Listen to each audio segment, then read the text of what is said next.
नमस्ते। हमारे YouTube channel अल्फाज सो स्टाइल पर आप सबका स्वागत है। आइए कुछ ज्ञान की बातें कर लें। तो pair of linear equations in two variables को समझना है। क्लास 10th लेवल का है ये। इसमें से हम लोग पहले से जान चुके हैं कि इसको सॉल्व करने का दो डिफरेंट मेथड होता है, एक ग्राफिकल मेथड और दूसरा अलजेब्राइक मेथड। तो आज हम लोग अलजेब्राइक मेथड को समझेंगे। ग्राफिकल मेथड को हम लोग पहले समझ चुके हैं, तो अलजेब्राइक मेथड अब हम लोग समझेंगे। एक्चुअली अलजेब्राइक मेथड को 3 डिफरेंट पार्ट्स में डिवाइड किया गया है, जिसमें से पहला पार्ट है सब्स्टिट्यूशन मेथड और दूसरा पार्ट है एलिमिनेशन मेथड और तीसरा पार्ट क्रॉस मल्टीप्लिकेशन मेथड। सो इस तीनों ही पार्ट में से आज हम लोग पढ़ेंगे सब्स्टिट्यूशन मेथड को। तो सब्स्टिट्यूशन मेथड में समझेंगे कि किस तरीके से सवाल को सॉल्व करना है, कैसे इसका इम्प्लीमेंटेशन होगा और किस तरीके से रिजल्ट आएगा। हमारे पास पेयर ऑफ लीनियर इक्वेशंस तो होंगे ही, और उसके साथ सब्स्टिट्यूशन मेथड हम लोग अप्लाई करेंगे, जो कि अलजेब्राइक मेथड का एक पार्ट है। तो चलिए समझते हैं सब्स्टिट्यूशन मेथड में किस तरीके से हम लोग काम करेंगे। पहला स्टेप है इसका कि find the value of one variable से y in terms of other variable that is x from either equation which ever is convenient. मतलब हमारे पास पेयर ऑफ इक्वेशंस होंगे, दो इक्वेशंस होंगे, जिसमें से किसी एक को कंसीडर कर लेना है और हर एक इक्वेशन में दो दो वेरिएबल्स हैं। उस दोनों ही वेरिएबल्स में से किसी एक वेरिएबल को कंसीडर कर लेंगे और उसको दूसरे वेरिएबल के टर्म में रिप्रेजेंट कर देंगे। जो भी आसान लगे और जिस तरीके से आपको सहूलियत हो, आसानी से जो काम आप कर सके, करना वही है। दूसरा स्टेप इसका ये है कि जिस वेरिएबल को हमने दूसरे वेरिएबल के टर्म में लिखा, उसके वैल्यू को दूसरा जो बचा हुआ इक्वेशन था, क्योंकि दो इक्वेशन था तो कंसीडर तो एक ही किए थे, दूसरा तो अभी बचा हुआ है, तो उस इक्वेशन में सब्स्टिट्यूट कर देना है वैल्यू को। अब एक एग्जांपल समझ लीजिए कि x plus y equals to 1, एक इक्वेशन को हमने कंसीडर कर लिया और x के टर्म में हम लिख रहे हैं y को, तो y इज इक्वल टू लिख लेंगे 1 माइनस एक्स, और ये जो वैल्यू बचा y is equal to 1 minus x, इसी वैल्यू को दूसरे इक्वेशन में सब्स्टिट्यूट कर देना है। हम अभी बहुत सारा एग्जांपल्स बनाएंगे, उसको देख करके समझ करके आपका कंसेप्ट 100% क्लियर हो जाएगा। काहे टेंशन ले रहे हैं। हाँ, एक बात तो बताना भूलिए गए, अगर आप हमारे चैनल पर नए हैं या अब तक हमारे चैनल को सब्सक्राइब नहीं किया है तो सब्सक्राइब कर दीजिए और उसके बगल में एक होगा घंटा वाला सिंबल, उसको भी प्रेस कर दीजिएगा ताकि नया नया नोटिफिकेशन आपको मिलता रहे टाइम टू टाइम। हाँ, तो हम कह रहे थे कि एक वेरिएबल को दूसरे वेरिएबल के टर्म में रिप्रेजेंट कर लिए और उस वेरिएबल के वैल्यू को दूसरे इक्वेशन में सब्स्टिट्यूट कर देना है। तो जैसे ही सब्स्टिट्यूट कर देंगे हमारा इक्वेशन सॉल्व हो जाएगा, एक वेरिएबल का वैल्यू आ जाएगा। जैसे ही एक का वैल्यू आया, उसको फिर से पहले वाले इक्वेशन में सब्स्टिट्यूट कर देंगे तो दूसरे का भी वैल्यू आ जाएगा। इस तरीके से आप दोनों वेरिएबल का वैल्यू पता लगा सकते हैं। अब यहाँ पर कुछ कंडीशंस हैं। सोल्व करने के समय में आप देखिएगा कि कभी कभी वेरिएबल बचा ही नहीं, सब आपस में कट कुट करके कैंसिल हो गया। उस कंडीशन में क्या कीजिएगा, ठीक है वेरिएबल नहीं बचा, लेकिन जो भी वैल्यू बचा, अगर इक्वेशन के दोनों साइड का वैल्यू बराबर हो गया तो समझ जाइएगा कि वो जो इक्वेशन है इनफाइनाइटली मेनी सॉल्यूशन देने वाला है और वो कोइंसिडेंट लाइन का इक्वेशन है, जिसको डिपेंडेंट कंसिस्टेंट भी बोल सकते हैं आप। दूसरा कंडीशन ये है कि ठीक है कट कुट करके वेरिएबल खत्म हो गया, लेकिन दोनों साइड के वैल्यू अगर बराबर नहीं हुआ तो वो पैरेलल लाइन का इक्वेशन है और वो इनकंसिस्टेंट है, जो कि नो सॉल्यूशन देगा। इसका तीसरा स्टेप यही है जिसको हम लोग पहले डिस्कस कर चुके हैं कि दो इक्वेशंस में से किसी एक को कंसीडर करेंगे, जिसको कंसीडर करेंगे उसमें दो वेरिएबल्स होंगे, एक वेरिएबल का वैल्यू दूसरे के टर्म में रिप्रेजेंट करना है और जो वैल्यू आया उसको जो बचा हुआ इक्वेशन है उसमें सब्स्टिट्यूट कर देना है। इस तरीके से आप दोनों ही वेरिएबल के वैल्यू को पता लगा लेंगे। चूंकि हम लोग यहाँ पर सब्स्टिट्यूट कर रहे हैं, एक वैल्यू को दूसरे में सब्स्टिट्यूट कर दे रहे हैं, इसलिए इस मेथड का नाम सब्स्टिट्यूशन मेथड पड़ गया। चलिए, कहानी बहुत सुन लिए, थ्योरी बहुत पढ़ लिए, अब थोड़ा प्रैक्टिकल कर लेते हैं। बहुत सारा सवाल हम लोग बनाएंगे, अब देखते हैं अलग अलग सवाल में किस तरीके से हम काम करते हैं। यकीन मानिए आपका 100% कंसेप्ट क्लियर हो जाएगा। चलिए देखिए, पहला सवाल आपके स्क्रीन पर ये रहा, solve the pair of linear equations by substitution method. अब इक्वेशन क्या है, तो 2x plus 3y equals to 5 and x minus 4y equals to 3। ये दो इक्वेशंस हमारे पास आ गए। इस दोनों को हम अलग अलग इक्वेशन के रूप में रिप्रेजेंट कर लेते हैं, जिसमें 2x plus 3y equals to 5 को इक्वेशन नंबर 1 बना दिए और x minus 4y equals to 3 को इक्वेशन नंबर 2 बना दिए। अब इस दोनों में से किसी एक इक्वेशन को हमको चुनना पड़ेगा। सो किसको चुने, चलिए चुन लेते हैं, इक्वेशन 2 को ही चुन लेते हैं। So x minus 4y equals to 3, इसको हमने चुन लिया, इसको हमने कंसीडर कर लिया।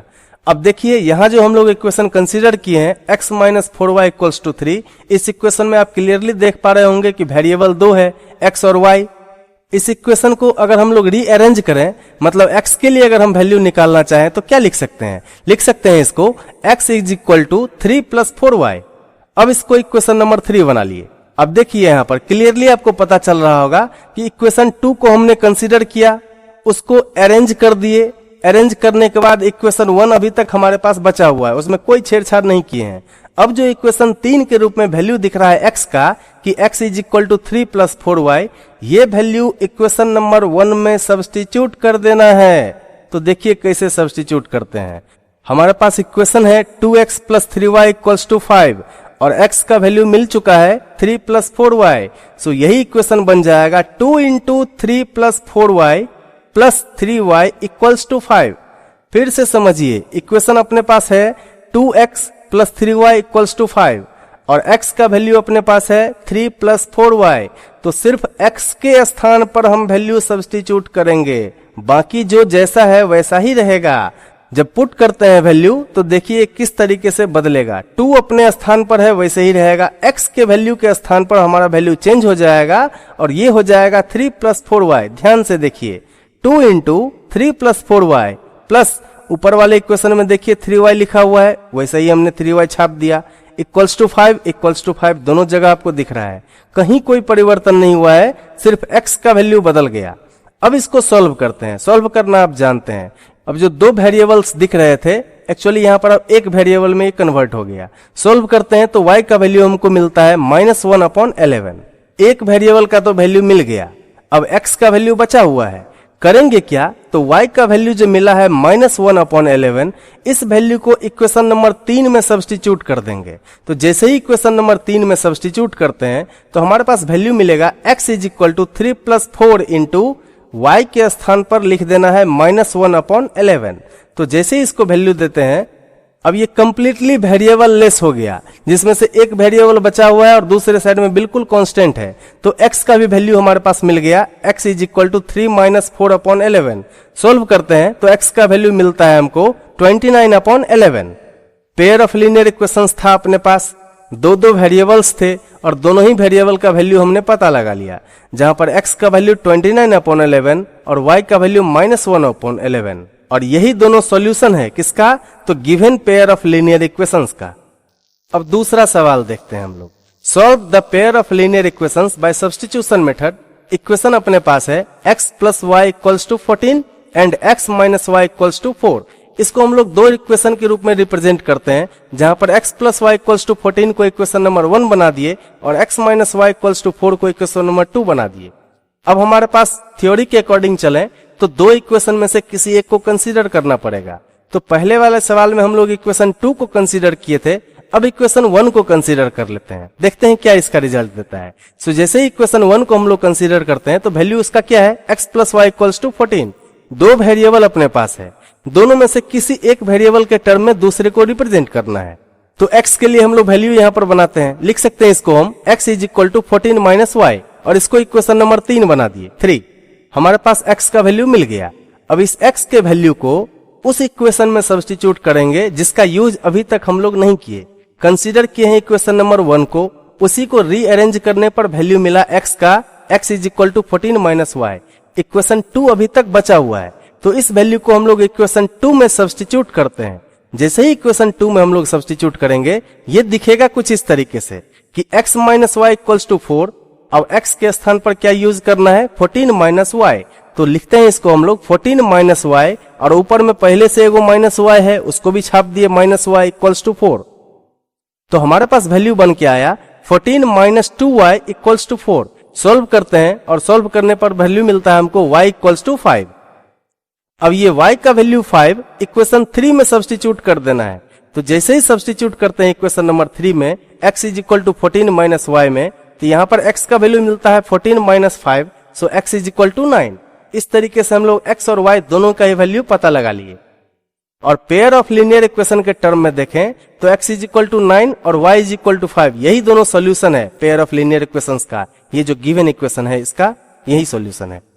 चलिए अब नेक्स्ट क्वेश्चन को देखते हैं। नेक्स्ट क्वेश्चन है अपना कि the cost of 2 pencils and 3 erasers is ₹9 and the cost of 4 pencils and 6 erasers is ₹18। Find the cost of each pencil and each eraser.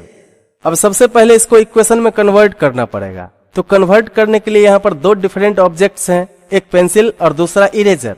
तो हम लोग मान लेते हैं कि एक पेंसिल का जो कॉस्ट है वो x रुपया है और एक इरेजर का कॉस्ट y रुपया है। और इसके अकॉर्डिंग अगर हम लोग चलें तो पहले सिचुएशन का जो इक्वेशन बनेगा वो बनेगा कुछ इस तरीके से कि 2x plus 3y equals to 9। अब क्लियरली देखिए पहला स्टेटमेंट कि 2 पेंसिल और 3 इरेजर को खरीदने पर दोनों मिलाकर के कितना रुपया पे करना पड़ता है, तो 9 रुपया देना पड़ता है। तो दोनों मिलाकर के 9 रुपया देना पड़ता है। तो इक्वेशन बनेगा 2x plus 3y equals to 9, जहां पर x पेंसिल का कॉस्ट है और y इरेजर का कॉस्ट है। दूसरा कंडीशन है कि 4 गो पेंसिल और 6 गो इरेजर को जब हम एक साथ खरीदते हैं तो उसके लिए हमको पैसा देना पड़ता है 18। तो इसका इक्वेशन बन जाएगा 4x plus 6y equals to 18, जो कि इक्वेशन नंबर 2 के रूप में रिप्रेजेंट कर दिए हम लोग। तो दूसरा इक्वेशन भी बन के तैयार हो गया आपका 4x plus 6y equals to 18। अब यहां से फिर रिपीट करेंगे प्रोसेस को। दो इक्वेशंस आपके पास है, किसी एक को कंसीडर करना है। जिसको कंसीडर करेंगे उसमें दो वेरिएबल्स हैं, किसी एक वेरिएबल का वैल्यू हम लोग पता लगाएंगे दूसरे वेरिएबल के टर्म में। तो हम लोग इक्वेशन नंबर 1 को कंसीडर कर लेते हैं और 1 को क्या करते हैं, इसको अरेंज करते हैं थोड़ा। तो 2x plus 3y equals to 9। So 2x equals to 9 minus 3y।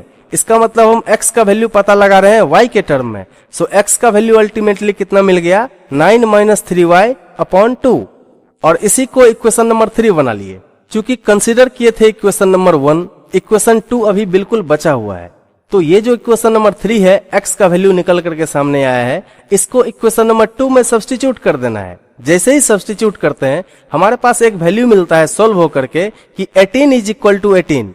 अब याद कीजिए कि जब थ्योरी बता रहे थे उसमें बताए थे कि ऐसा भी सिचुएशन हो सकता है कि आपस में कट कुट करके वेरिएबल बिल्कुल खत्म हो जाएगा, बचेगा सिर्फ कांस्टेंट, और दोनों साइड का वैल्यू अगर इक्वल हो गया, जो कि अभी आपके सामने में दिख रहा है कि 18 इज इक्वल टू 18।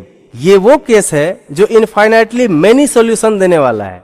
इसका मतलब ये हुआ कि इस कंडीशन में एक पेंसिल और एक इरेजर का कॉस्ट पता कर पाना, उसका दाम कितना है, क्या प्राइस है, ये पता कर पाना बहुत ही मुश्किल है। अनंत सॉल्यूशन हो सकते हैं इसका। वो डिपेंड करता है दुकानदार पर कि उसको इस इक्वेशन के रिप्रेजेंटेशन में, इसी के रेस्पेक्ट में वो कितना प्राइस रखता है। बहुत सारा सॉल्यूशन इसका हो सकता है। और अगर आप इक्वेशन 1 और 2 को ध्यान से देखें तो equation number 2 can be derived from equation number 1। मतलब इक्वेशन 2 को लाने के लिए अगर इक्वेशन नंबर 1 में हम 2 से मल्टीप्लाई कर दें तो एग्जैक्टली इक्वेशन नंबर 2 आ जाएगा। सो एक पर दूसरा डिपेंडेंट है, तो ये डिपेंडेंट कंसिस्टेंट भी है। नेक्स्ट क्वेश्चन देखते हैं। नेक्स्ट क्वेश्चन है 2 rails are represented by the equations x plus 2y minus 4 equals to 0 and 2x plus 4y minus 12 equals to 0. Solve it by substitution method. दो equation अपने पास है ही कि x plus 2y minus 4 equals to 0, equation number 1 बना लीजिए इसको। दूसरा इक्वेशन है 2x plus 4y minus 12 equals to 0, ये दूसरा इक्वेशन है। अब करना क्या है कि दो इक्वेशन में से किसी एक को कंसीडर करना है। किसको कंसीडर कर लें, तो 1 को कंसीडर कर लेते हैं। और 1 को जैसे ही कंसीडर कर लिए तो हमारे पास वैल्यू क्या है, x plus 2y minus 4 equals to 0। तो यहां पर हम लोग इसको रीअरेंज करके लिख सकते हैं x is equal to 4 minus 2y। इसको इक्वेशन नंबर 3 बना लेना है। इक्वेशन नंबर 2 अभी तक सुरक्षित है। अब इक्वेशन नंबर 2 में सब्स्टिट्यूट कर देते हैं 3 के वैल्यू को। तो जैसे ही 2 में सब्स्टिट्यूट करते हैं हमारे पास वैल्यू निकल के आता है 2x plus 4y minus 12 equals to 0 में हम लोग x का वैल्यू क्या पुट करेंगे, 4 माइनस 2y। तो 4 माइनस 2y जब पुट करते हैं तो दिखता है वैल्यू कुछ इस तरीके से, 2 into 4 minus 2y plus 4y minus 12 equals to 0। अब इसको सॉल्व करते हैं और सॉल्व करने पर हमको वैल्यू मिलता है 8 minus 12 equals to 0, that is minus 4 equals to 0। अब फिर से वही थ्योरी वाला पार्ट को याद कर लीजिए। पहला सिचुएशन तो इससे ठीक पहले वाले सवाल में हम लोग क्लियर कर लिए कि वेरिएबल कट कुट करके खत्म हो गया, बचा कांस्टेंट और दोनों साइड हमको बराबर वैल्यू दिख रहा था। वेरिएबल यहां भी खत्म हो गया, यहां भी बचा कांस्टेंट, लेकिन इक्वेशन के दोनों साइड का वैल्यू डिफरेंट है। इसका मतलब ये हुआ कि ये वो इक्वेशंस हैं, पेयर ऑफ लीनियर इक्वेशंस हैं जिसका कोई सॉल्यूशन नहीं होने वाला है, और ये रिप्रेजेंट करता है पैरेलल लाइन को, क्योंकि -4 कभी 0 के बराबर हो ही नहीं सकता है। ये फॉल्स स्टेटमेंट है, और फॉल्स स्टेटमेंट के केस में इसका रिप्रेजेंटेशन कैसा हो गया? Parallel line. कोई कॉमन सॉल्यूशन इसका नहीं होने वाला है।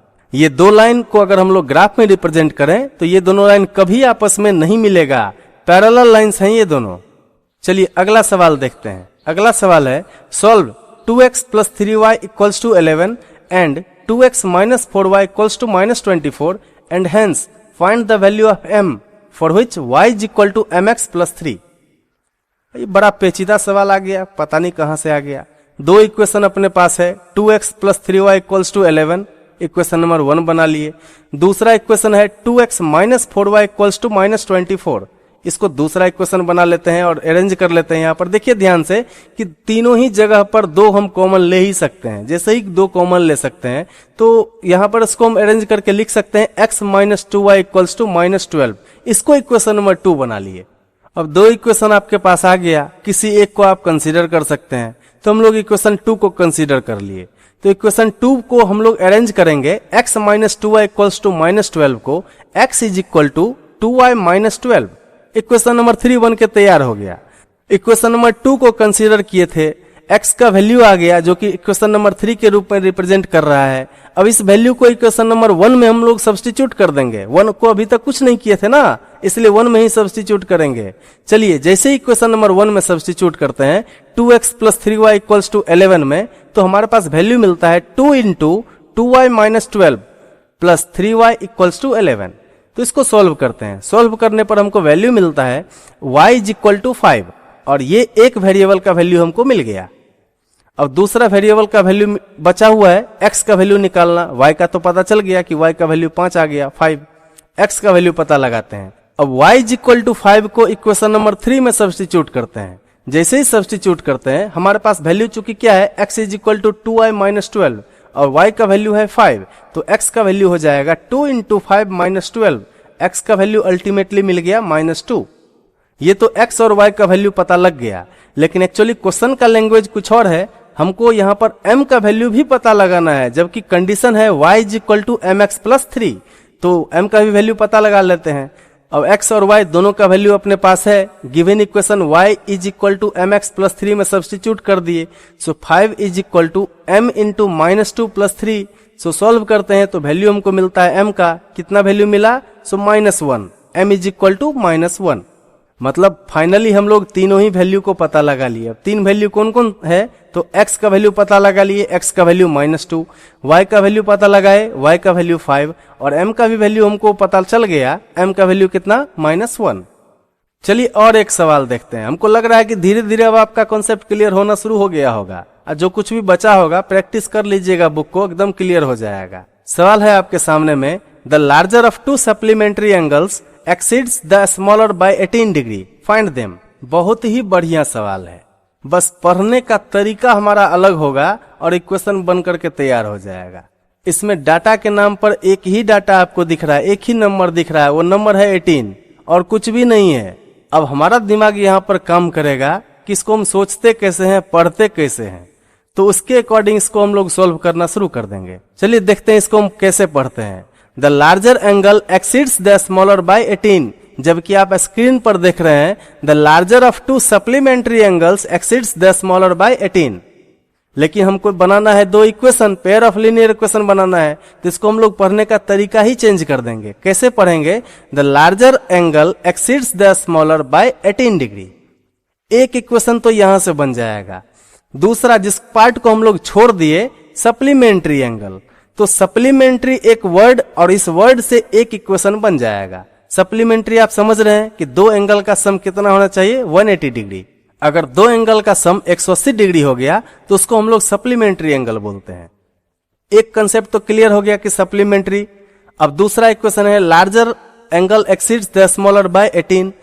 अगर आपसे कोई बोले कि आप अपने छोटे भाई से 3 साल बड़े हैं, इसको कैसे रिप्रेजेंट करेंगे? तो आपका जितना उम्र होगा उसमें से अगर अपने छोटे भाई की उम्र को घटा लेंगे तो कितना बचेगा? 3 ही ना बचेगा जी। वही चीज यहाँ पर है कि बड़का एंगल छोटका एंगल से 18 बड़ा है। अब इसको रिप्रेजेंट कैसे करते हैं देख लीजिए। हम लोग मान लेते हैं कि let the larger angle equals to x. अब जो बड़ा वाला एंगल है उसको हम लोग एक्स बना लिए और छोटा वाला एंगल ऑब्वियसली वाई बन जाएगा। चलिए अब इक्वेशन बनाते हैं। यहाँ पर सप्लीमेंट्री एक वर्ड था, उससे एक इक्वेशन हम बोले थे बनाने के लिए। दो एंगल का सम जब 180 डिग्री होगा तो उसको सप्लीमेंट्री बोलते हैं। यहाँ पर देखिए x plus y equals to 180 degree equation number 1 बन करके तैयार है। दो एंगल का सम 180 डिग्री। अब दूसरा case, larger angle exceeds the smaller by 18 degree. अब देखिए यहाँ पर larger angle x minus smaller angle y is equal to 18 degree. आपका दूसरा इक्वेशन भी बन करके तैयार है। अब करना है इसको सॉल्व, वो भी सब्स्टिट्यूशन मेथड से। कैसे करेंगे, तो दो इक्वेशन है, किसी एक को कंसीडर करना है, तो इक्वेशन नंबर 2 को कंसीडर कर लिए। तो x minus y equals to 18 लिख सकते हैं हम लोग, x is equal to y plus 18। Equation number 3 बन गया। अब इसको सॉल्व करते हैं और सब्स्टिट्यूट करते हैं, किसमें, इक्वेशन नंबर 1 में सब्स्टिट्यूट करते हैं। तो जैसे ही इक्वेशन नंबर 1 में इसको हम लोग सब्स्टिट्यूट करेंगे, वैल्यू मिलेगा हमको x plus y is equal to 180 और x के स्थान पर y प्लस 18 डिग्री सब्स्टिट्यूट करना है। तो y plus 18 degree plus y is equal to 180 degree. So value मिल गया हमको y का सॉल्व करने पर, y is equal to 81 degree. y का वैल्यू तो पता चल गया, अब x का वैल्यू पता लगाना है। x का पता लगाते हैं तो y का वैल्यू जो है इक्वेशन नंबर 3 में सब्स्टिट्यूट करना पड़ेगा। जैसे ही सब्स्टिट्यूट करते हैं y का वैल्यू, सो x का वैल्यू निकल करके सामने आता है, x is equal to 99 degree. तो इस तरीके से हम लोग दोनों एंगल को पता लगा लिए, जिसमें से बड़ा वाला एंगल जो है x, उसका वैल्यू कितना मिला 99 डिग्री, और छोटा वाला एंगल y, उसका वैल्यू कितना मिला 81 डिग्री। दोनों ही एंगल को आपने पता लगा लिया, जो कि स्टेटमेंट के अकॉर्डिंग देखें तो डाटा के नाम पर एक ही डाटा था। एक और सवाल देख लेते हैं, कैसा सवाल है देखिए। 5 years hence the age of Jacob will be 3 times that of his son. 5 years ago Jacob's age was 7 times that of his son. What are their present ages? यहाँ पर अब हम लोगों को कुछ चीज समझना पड़ेगा। क्या समझना पड़ेगा, तो देखिए, एगो का मतलब होता है पहले, जो बीता हुआ है, पहले जो हो चुका है, और हेंस रहे, लेटर रहे या फ्रॉम नाउ रहे, उसका मतलब होता है बाद में, जो आने वाला है। यस्टरडे और टुमारो का डिफरेंस आप जानते हैं, वही चीज यहाँ भी है। एगो जो है वो यस्टरडे को रिप्रेजेंट करता है, हेंस लेटर या फ्रॉम नाउ जो है वो टुमारो को रिप्रेजेंट करता है। अब क्वेश्चन पढ़िए ध्यान से। 5 years hence मतलब 5 साल के बाद, the age of Jacob will be 3 times that of his son। 5 साल के बाद जैकोब का उम्र अपने बेटे के उम्र से 5 गुना ज्यादा होगा। और दूसरा सिचुएशन है 5 years ago, 5 साल पहले, Jacob's age was 7 times that of his son। मतलब 5 साल पहले जैकोब का जो उम्र था बेटे की उम्र से 7 गुना ज्यादा था। तो प्रेजेंट एज क्या होगा वो पता लगाना है। मान लेते हैं प्रेजेंट एज कितना, x जैकोब का, और उसके बेटे का प्रेजेंट एज y। तो जैसा कि हम लोग बताए, यहाँ पर 2 केस बन रहा है। पहला केस जो है वो हेंस का है, मतलब बाद जो आने वाला है उसका है। तो 5 साल के बाद वाला कहानी है 5 years hence। सो x है जैकोब का उम्र और y है उसके बेटे का उम्र। 5 साल के बाद अगर एक का उम्र 5 साल बढ़ रहा है तो दूसरे का भी 5 साल बढ़ेगा 5 साल के बाद। So x plus 5 equals to y plus 5। लेकिन यहाँ स्टेटमेंट ऐसा है कि बाप जो है बेटे से 3 गुना ज्यादा है। इसका मतलब ये स्टेटमेंट रिप्रेजेंट कैसा हो जाएगा, x plus 5 is equal to 3 गुना बेटे का उम्र। So x plus 5 is equal to 3 into y plus 5। अब इसको सॉल्व कर लेते हैं। सॉल्व करते हैं और स्टैंडर्ड इक्वेशन के रूप में इसको रिप्रेजेंट करते हैं। आ गया equation number 1, x minus 3y equals to 10। अब दूसरा केस हमको देखना है। दूसरा केस क्या है, 5 साल पहले वाला। यहाँ पर कंडीशन ऐसा है कि जैकोब अपने बेटे की उम्र से 7 गुना ज्यादा था। तो अगर जैकोब का उम्र x है और उसके बेटे का उम्र y है और 5 साल पहले की कहानी है, तो दोनों की उम्र में से 5 साल घटाना पड़ेगा। एगो में क्या करते हैं, माइनस करते हैं, और हेंस लेटर या नाउ वाला में, फ्रॉम नाउ वाले में जोड़ देते हैं। So x minus 5 equals to y minus 5। चूंकि 7 गुना था उसका उम्र अपने बेटे से, तो ये वैल्यू बन जाएगा x minus 5 equals to 7 into y minus 5। Solve करते हैं और इसको भी स्टैंडर्ड इक्वेशन में रिप्रेजेंट करते हैं। बन गया x minus 7y equals to minus 30, equation number 2। अब जब 2 इक्वेशन आपको मिल ही गया तो आराम से बना सकते हैं इसको, कोई दिक्कत नहीं है। किसी भी इक्वेशन को कंसीडर कीजिए, दो वेरिएबल है, एक का वैल्यू पता लगाइए और दूसरे इक्वेशन में ठोक दीजिए। इक्वेशन नंबर 1 को कंसीडर कर लेते हैं। क्या है value? x minus 3y equals to 10, और इसको हम लोग अरेंज करके लिख सकते हैं x is equal to 10 plus 3y। Equation number 3 बन गया, x का वैल्यू आ गया और दूसरे इक्वेशन में इसको ठोक देना है। तो जैसे इसको हम लोग सब्स्टिट्यूट करेंगे इक्वेशन नंबर 2 में, ये बन जाएगा 10 plus 3y minus 7y equals to minus 30। Solve करते हैं, सॉल्व कीजिए और y का वैल्यू पता लगाना है, तो सॉल्व करते हैं तो y का वैल्यू मिलता है 10। एक वेरिएबल का तो पता चल गया, दूसरा वेरिएबल है अपना x, उसका भी पता लगा लेते हैं। तो y का वैल्यू 10 जो है उसको इक्वेशन नंबर 3 में सब्स्टिट्यूट करते हैं। तो जैसे ही सब्स्टिट्यूट करते हैं x का वैल्यू मिल जाता है 40। अब देखिए x और y दो वेरिएबल था, दोनों का पता लग गया, जिसमें से x जैकोब की एज को रिप्रेजेंट कर रहा है और y उसके बेटे की उम्र को। इसका मतलब ये हुआ कि जैकोब का प्रेजेंट एज कितना होगा? 40 साल 40 इयर्स, और उसके बेटे का प्रेजेंट एज कितना होगा? 10 इयर्स। दोनों का उम्र आपने पता लगा लिया, अब अपना भी उम्र पता लगा लीजिएगा इसी मेथड से। कहीं कोई दिक्कत आएगा तो एगो हेंस लेटर फ्रॉम नाउ सबका कंसेप्ट अप्लाई कर दीजिएगा, 100% आप अपना भी उम्र निकाल सकते हैं। ये था सब्स्टिट्यूशन मेथड। इस तरीके से हम लोग डिफरेंट क्वेश्चंस को देखे और अलग अलग सवाल में अलग अलग कंसेप्ट देखे, किस तरीके से क्या यूज होता है। उम्मीद करते हैं अब आप सब्स्टिट्यूशन मेथड समझ गए होंगे।